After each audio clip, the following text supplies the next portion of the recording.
Donc à l'époque, c'était des gens que tu rencontrais par hasard et à qui tu proposais tes services. Est-ce que c'est toujours le cas aujourd'hui? Comment est-ce que tes clients te trouvent? C'était des gens plutôt qui, finalement, qui voyaient les résultats et qui me contactaient, ou alors des gens avec qui on discutait. Tu fais quoi dans la vie? Moi, je fais ça, blablabla.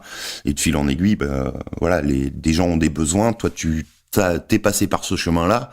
Et c'est comme tout finalement. Voilà, quand on est capable d'aider des gens à obtenir, à résoudre leurs problèmes et à leur faire obtenir les mêmes résultats que ce que nous on a déjà réussi à faire, on est capable de les aider et finalement d'échanger ça contre de l'argent parce que ça leur apporte énormément de valeur. C'est toujours le cas aujourd'hui? Maintenant, globalement, c'est un petit peu comme ça que ça se passe aussi. Enfin, je fais très très peu de promotion pour trouver mes clients, voire j'en fais même pas. Enfin, la seule promotion que je vais peut-être faire pour trouver des clients en coaching ou consulting, c'est finalement publier du contenu sur Lifestylers.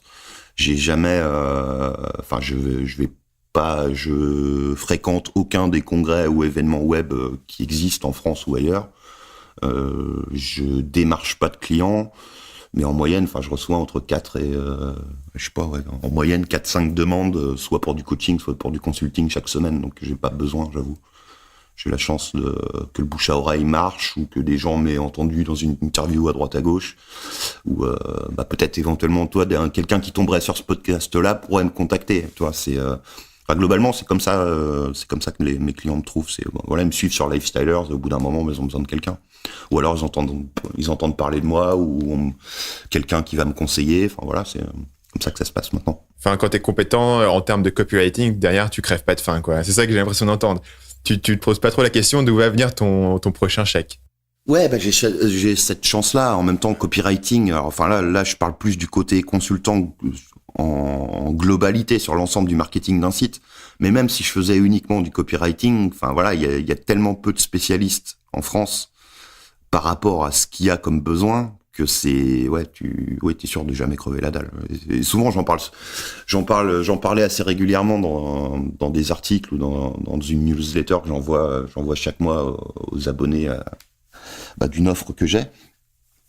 Finalement, s'il y a une compétence sur laquelle ça vaut vraiment le coup de tout apprendre pour être sûr de jamais galérer à la fin du mois, c'est bien le copywriting. Parce que même si les formats évoluent, même si maintenant il y a moins de pages de vente parce que tout le monde préfère la vidéo ou YouTube ou ceci ou cela, même si les trucs ont plus le même aspect visuel, globalement c'est toujours le texte, les techniques de persuasion, la façon d'accrocher le visiteur, de lui présenter des offres, qui fait que finalement un produit ou un service il va vraiment être vraiment super bien vendre ou pas. Je peux confirmer, moi je fais beaucoup de vidéos de vente et là-dessus on agonise sur le script. C'est le script, c'est du copywriting. Bon, après c'est une vidéo, mais le script, on va optimiser chaque mot, on va vraiment réfléchir à la structure, on va éditer, on va agoniser sur chaque phrase qu'on peut enlever pour enlever 30 secondes de vidéos qui sont inutiles, etc. Et ça, si ça fonctionne, et ça, derrière, tu as du retour sur investissement qui vaut le coup de te faire chier à optimiser, quoi. C'est clair. La plupart du temps, moi, je me rends compte que finalement, on passe plus de temps à faire un argumentaire de vente qu'à faire le produit, quoi. Ouais. C'est ce qui peut paraître hallucinant quand on enregistre une formation, même des longues formations qui représentent 30 heures de contenu, des fois. Mais finalement, il y a beaucoup plus de travail à passer pour le vendre derrière, clairement. Ouais, surtout si tu combines toutes les séquences, quoi. Non seulement t'as ta page de vente qui généralement est longue, tu vas avoir des emails de relance, faut que tu réfléchisses aux funnels, aux séquences, etc. Ah oui, mais sans même parler de tunnel de vente ou de séquence ou d'emailing, mais rien que l'argumentaire de vente en tant que tel, que ce soit un script de vidéo ou une page de vente, non, clairement, ça demande beaucoup de temps.